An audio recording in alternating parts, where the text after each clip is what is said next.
How's it going, Starseekers? My name's Gotcake, and in this review we're going to be taking a look at a game called Superliminal, a mind-bending first-person puzzle game with hints of a walking simulator for good measure, which sees you working your way through a surreal dream world where optical illusions warp your perspective of reality, and nothing is really quite what it appears to be. The game originally released on the Epic Games Store in 2019, but has just now been ported to the Nintendo Switch and other platforms.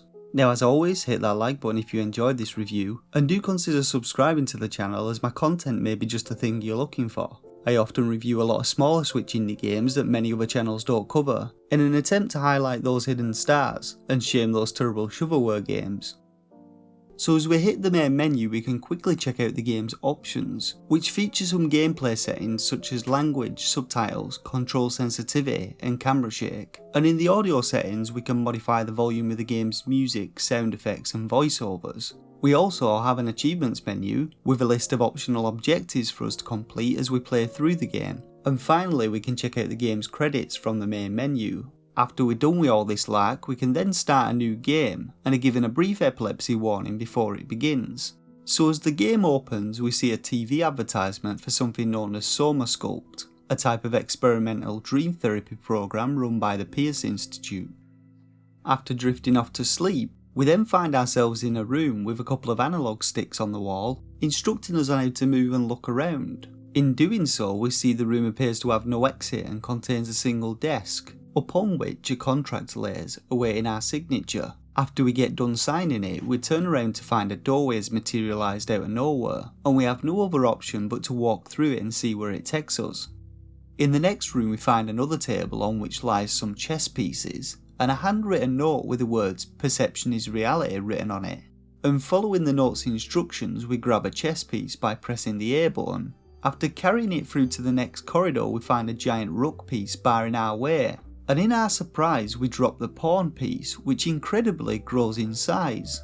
It's here where we encounter the first of many forced perspective illusions, as we grab the giant chess piece, which now actually appears to be much smaller as our perception shifts. We then make our way down the corridor to the next room, and on the way a sign instructs us that we can press B to jump over objects. Upon entering this next room, a robotic female voice congratulates us on falling asleep, and tells us that we're beginning orientation training. We then find a box on the floor instructing us that we can rotate held objects using our right thumbstick whilst holding ZL, and we get to solving our first puzzle, requiring us to manipulate the scale of objects in the room by shifting our perspective of them in order to reach the exit doorway. Following this simple puzzle, we next encounter a distorted barrier doorway up ahead, which prevents us from passing through it whilst carrying an object. The next room then introduces us to switches, which open doors whilst pressure is applied to them. And after a little puzzling, we learn that we can use objects to hold down the switch, allowing us to pass through the door. Up ahead we find another giant chess piece, which actually turns out just to be an optical illusion. So we continue onward, working our way through various simple puzzles, utilising objects that we find by manipulating the position and scale with our perspective. Sometimes we need to make small objects bigger to reach doorways, or large objects smaller to trigger switches. Every so often the female voice chimes in with statements that appear to be somewhat mocking in nature, and have a rather sarcastic tone to them, similar to that of GLaDOS in Valve's Portal games. At one point along the way we find a doorway barred with planks, and though removing them only reveals an empty corridor and a dodgy soda machine, GLaDOS doesn't appear to be happy with us deviating from the orientation pathway.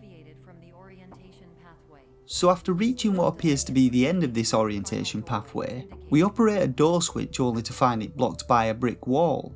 We then notice that several wall panels appear to be loose, and using a giant block of cheese, we manage to break our way out of the test area. From this point onward, things get even stranger, as we wake up in our suite to the sound of an alarm clock. Now, I've talked through the opening 15 minutes of the game, which is basically its tutorial, just to give you an idea of the type of gameplay to expect, but in order to avoid spoiling anything more, I'll now just cover some of the game's mechanics, which in itself is rather difficult, but I'll do my best. So Superliminal's gameplay and narrative lays somewhere between a mixture of the Portal games and the movie Inception, both of which sit at the top of my all-time favourite game and movie lists. As you work your way through a series of dream states which become progressively more chaotic, you'll traverse through the game's many rooms and corridors, and encounter a wide variety of optical illusions which play tricks on your mind and distort your perception of reality. You'll find things such as corridors that shrink as you walk down them, solid walls which appear to warp into corridors as you approach them, and even solid objects are not what at first they appear to be. Throughout your journey you'll be presented with many different puzzles, which in order for you to solve them require you to think outside the box and change your perspective of the game's world. As previously shown, many of these require you to manipulate the scale of objects, but the developers have been really creative with the use of this simple mechanic. Throughout my playthrough of the game, it never felt overused and I was constantly entertained by the different ways in which it was implemented. In addition to manipulating objects, the surrounding environment is also regularly involved in the game's puzzles, usually requiring you to change your viewpoint or perspective in some way. Here for example there's a checkered pattern on these walls, but manipulating our viewpoint to just the right angle forms a cube, which we can then pluck out of the air. You'll also find several puzzles which take a leaf straight out of Paul's rulebook, where doorways defy the laws of physics and often need to be repositioned to reach new locations. Now I will say that most of the puzzles in the game offer only a little challenge, and the solutions are relatively straightforward. There were a couple of trickier ones, but for the most part I had very little trouble solving them. Just like with the Portal games, hidden amongst the game's 9 levels you'll find many different secret areas and hidden collectibles. I often found myself attempting to escape from the game's main pathway using objects to get to hard to reach areas, and I often succeeded, finding even stranger things to reward my curiosity. Though I will admit that on a couple of occasions I may have took things too far. Now I would estimate that about 60% of your time will be spent solving puzzles, and the remaining time will be spent walking between them, but personally I found the game's narrative and walking sections to be just as intriguing as its puzzle elements. Whether it be an optical illusion designed to confuse your senses, or simply a visual spectacle to awe you with, there was always something keeping your attention. In addition to the GLaDOS-like character, you'll also receive messages from another person who appears to be trying to lead you out of the dream state, and the two play off against each other, leading to even more questions about the reality of your current situation. Now I thought this review was going to be a long, in-depth one, but in doing so I feel I would have revealed too much and spoiled the experience for those looking to buy the game. So I'm going to keep this one short and just say that Superliminal is one of the best puzzle/walking simulator games I've ever played. It held my attention from start to finish, and its puzzles, narratives and visuals are all masterfully combined to present an incredibly solid gameplay experience that you won't forget in a hurry. I initially expected the game to be one of those short but sweet 1 hour long affairs that leaves you wanting more, but each time I expected the end to come, I was actually pleasantly surprised when the game continued in a new and interesting way. And when the end finally did come, I was left feeling satisfied at its length and the content of its gameplay. It took me around 5 hours to complete Superliminal, and after completing the game you unlock a level select. I only managed to find a few of its secrets, and I'll definitely be jumping back into it to do some more exploring and collectible hunting.